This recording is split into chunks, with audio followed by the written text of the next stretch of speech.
स्वागत है बच्चों। आज की कक्षा में आज हम पढ़ रहे हैं पाठ 4 कल्पतरु के तीसरे अनुच्छेद को, जिसमें अयम पित्रा तथा इति अभ्यनुज्ञातः सह जीमूतवाहन कल्पतरुं उपगम्य उवाच। अत इसके बाद पिता के द्वारा तया माने वैसा ही कीजिए, इति अभ्यनुज्ञात है ऐसी आज्ञा लेकर के सह जीमूत वाहन है वह जीमूत वाहन कल्पतरुम उपगम्य उवाच।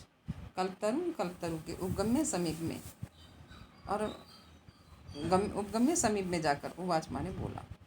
अब पिता के द्वारा वैसे ही कर लेने की आज्ञा दिए जाने पर जीमूत वाहन कल्पतरु के समीप में जाकर बोला। त्वया अस्मत् पूर्वेषाम् अभीष्ट कामा पूरिता तन मयि एकम कामम पूरे।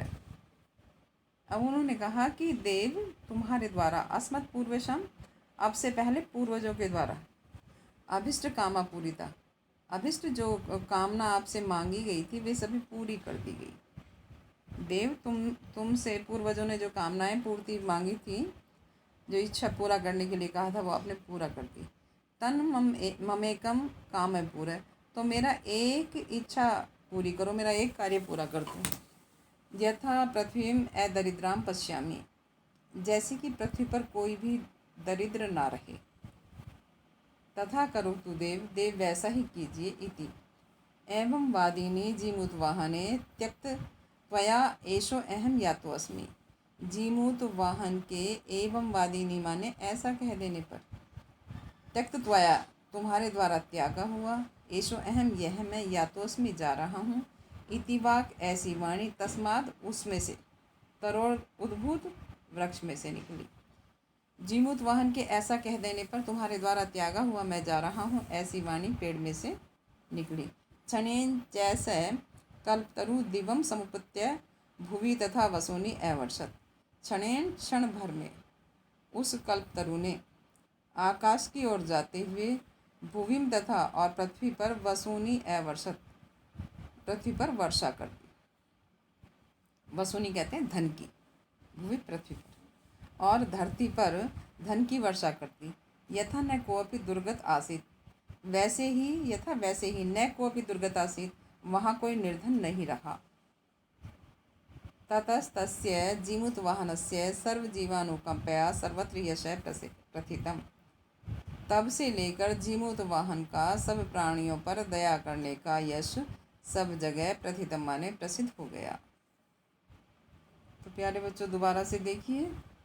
अब पिता के द्वारा वैसे ही कर लेने की आज्ञा दिए जाने पर जीमूत वाहन ने कल्पतरु के समीप में जाकर बोला, देव तुमने पूर्वजों के लिए उचित कामनाएं पूरी की हैं, तो मेरी एक कामनाएं पूरी कीजिए, जिससे कि यह धरती दरिद्र ना रहे, वैसा ही कीजिए। जीमूत वाहन के ऐसा कह देने पर तुम्हारे द्वारा त्यागा हुआ यह मैं जा रहा हूँ ऐसी वाणी पेड़ में से निकली, और क्षण भर में ही कल्पतरु आकाश की ओर जाता हुआ और पृथ्वी पर धन की वर्षा की, जिससे कि कोई गरीब न रहा। तब से जीमूत वाहन की सब प्राणियों पर दया करने का यह सब जगह प्रसिद्ध हुआ। तो आगे देखिए, ये जो है इसका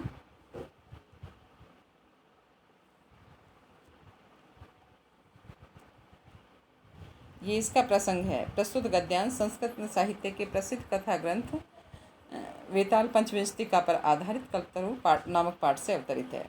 इसका संदर्भ है प्रस्तुत अनुच्छेद में जीमूत वाहन द्वारा कल्पवृक्ष की आराधना करके सारी पृथ्वी की दरिद्रता को दूर करने एवं अविनाशी यश की प्राप्ति का वर्णन किया गया है।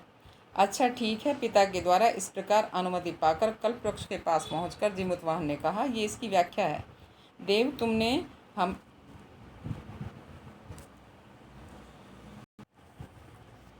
हे देव, तुमने हमारे पूर्वजों की अभिष्ट इच्छाएं पूरी की हैं, तो मेरी एक इच्छा भी पूरी कर दो। आप इस पृथ्वी को निर्धनों से रहित कर दो। देव जीमूत वाहन के ऐसा कहते ही उस वृक्ष में से वाणी निकली, तुम्हारे द्वारा इस तरह त्यागा हुआ मैं जा रहा हूँ।